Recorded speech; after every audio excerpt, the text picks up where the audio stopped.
Os versos da canção de Luiz Gonzaga relatam o Rio São Francisco, o rio mais importante do Nordeste brasileiro, sua nascente localizada na Serra da Canastra, no estado de Minas Gerais. No passado, diversas nações indígenas que viviam próximo àquela região o apelidavam de Opará, que significa rio-mar. Os primeiros passos da colonização começaram em 1543, com a criação de gado na região, a partir da autorização da corte portuguesa. Outro fator importante da ocupação nesta época foram as missões religiosas, que começaram em 1641. Com isso, as nações indígenas sumiram do mapa, atacadas por doenças, mixigenação e aculturação. Lampião nasceu na cidade de Vila Bela, atual Serra Talhada, em Pernambuco, por volta do ano de 1897. Ele entrou para o cangaço no ano de 1918, jurando vingança à morte de seu pai, José Ferreira da Silva, que havia sido morto por um chefe policial alagoano. Em 27 de julho de 1938, Lampião e seu bando eles acamparam na fazenda Angicos, em Sergipe, pois Lampião havia dito que o local era de maior segurança e que eles podiam ficar ali tranquilamente. Porém, no dia seguinte, dia 28 de julho, eles foram atacados por policiais do tenente João Bezerra e do sargento Anicleto Rodrigues da Silva. O ataque durou cerca de 20 minutos, e dos 34 cangaceiros que estavam ali presentes, 11 morreram no local, sendo Lampião um dos primeiros a morrer. Como era de costume, eles cortaram a cabeça de todos, sendo Maria Bonita degolada ainda viva, esta estava apenas com ferimentos, ela tinha levado 2 tiros. E eles levaram as cabeças para colocar em exposição na cidade de Piranhas, na escadaria do Palácio de Dom Pedro II, para mostrar que eles tinham matado o rei do cangaço. Essas cabeças foram sendo expostas em diversas cidades de Alagoas, e quando chegaram em Salvador, a família de Lampião tomou posse destas e as enterrou no cemitério Quinta dos Lázaros. Posteriormente, em 2002, eles retiraram as cabeças e levaram para Sergipe. Atualmente, eles não revelam o local onde elas estão. O cangaço não começou nem terminou com Lampião, e embora este tenha assassinado, mutilado e dilacerado diversas pessoas, ele também era visto por muitos como uma espécie de Robin Hood do sertão, já que ele roubava dos políticos, fazendeiros e coronéis para dar aos pobres miseráveis que passavam fome e tentavam sustentar suas famílias. No início, a localidade era conhecida como Tapera. Reza a lenda que em um riacho, hoje chamado das Piranhas, um caboclo pescou um grande peixe. Ele preparou e levou para sua casa. Chegando lá, ele verificou que havia se esquecido do cutelo, que é um tipo de faca. E aí pediu para que seu filho voltasse ao Porto das Piranhas e trouxesse-o.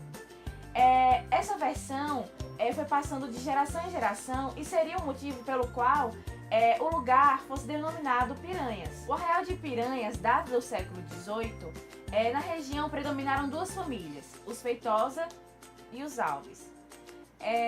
Como eu já havia falado, a localidade que antes era conhecida como Tapera, com o passar do tempo, ao longo de casas e prédios espalhados, o nome Piranhas ele foi sendo conhecido e foi sendo estabelecido desde o riacho até a povoação.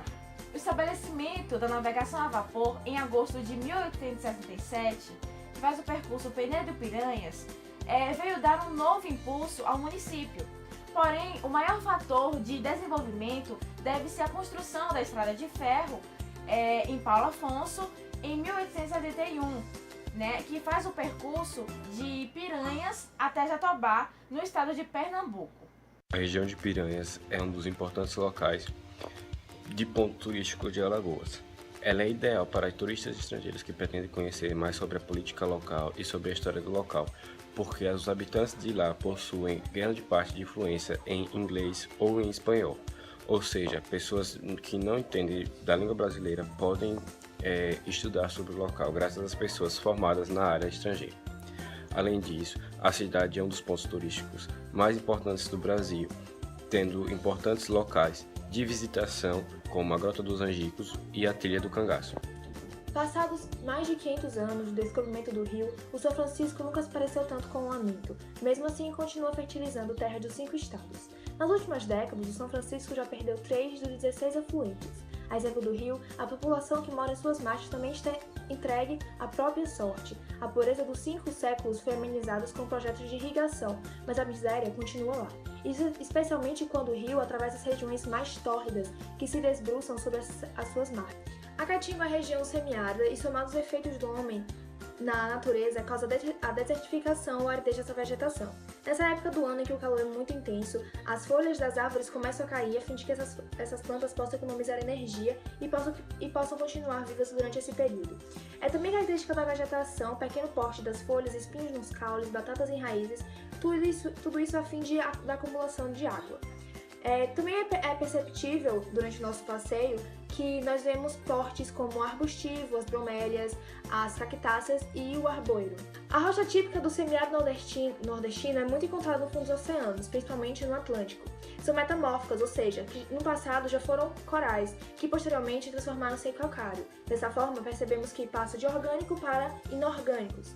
Outra rocha abundante naquela região e nos cânions é o granito, rocha ígnea, que se transforma no interior dos vulcões, extremamente resistentes. Um cânion é um processo evolutivo da drenagem da água do continente para os oceanos. Então, durante milhões de anos, o Rio São Francisco fez vários trajetos e com isso foi escavando as rochas. Nesse percurso causou a degradação que nós podemos ver que são os cânions.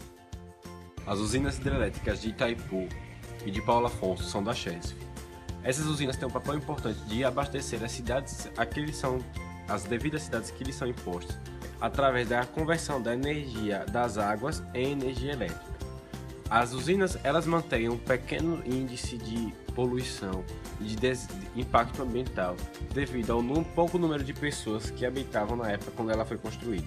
Além disso, as usinas hidrelétricas diferem e desgastam muito pouco o meio ambiente. Elas são abastecidas pelos velhos tipos. Hoje em dia, as usinas hidrelétricas elas perdem parte da sua totalidade devido à transferência e à transposição do Rio São Francisco, mas ela ainda abastece muitos lugares. Mas é preciso, além disso, preservar o Rio São Francisco a fim de que essa energia não se acabe. A crise hídrica é a consequência direta de como os recursos hídricos vêm sendo gerenciados e prejudica principalmente a agricultura, as atividades industriais e provoca o desabastecimento e o racionamento em várias cidades. Ocorre também um impacto direto na produção de energia hidroelétrica, pois quase 70% da matriz energética brasileira é proveniente da hidroeletricidade. As razões pelas quais há falta de água é a falta de chuva ligada ao desmatamento da Amazônia, as mudanças climáticas sofridas pelo planeta constantemente, as expansões desordenadas das cidades, temos como exemplo São Paulo, a falta de planejamento no saneamento básico e na captação de água e principalmente o desperdício de água. E também são pouquíssimos os investimentos feitos no abastecimento de água no Brasil, pouquíssimos. E também um fato que agrava ainda mais é que a população cresceu muito e o volume na captação de água não conseguiu acompanhar, porque a última vez que ele foi ampliado foi há 30 anos. E também tem uns tipos de racionamento, que entre eles tem a redução de pressão na rede, que é o quê? Que diminui a força com que a água é despejada nas tubulações. Por um lado, é uma medida necessária, mas que causa problemas para a população, pois não tem um aviso prévio. Uma outra medida é a cobrança de taxas extras para aqueles que aumentam seu consumo. Uma outra opção de combate é o reuso da água tratada nas estações de esgoto e a construção de represas. E para finalizar, e também um recado, o Brasil é um dos países mais ricos em recursos hídricos.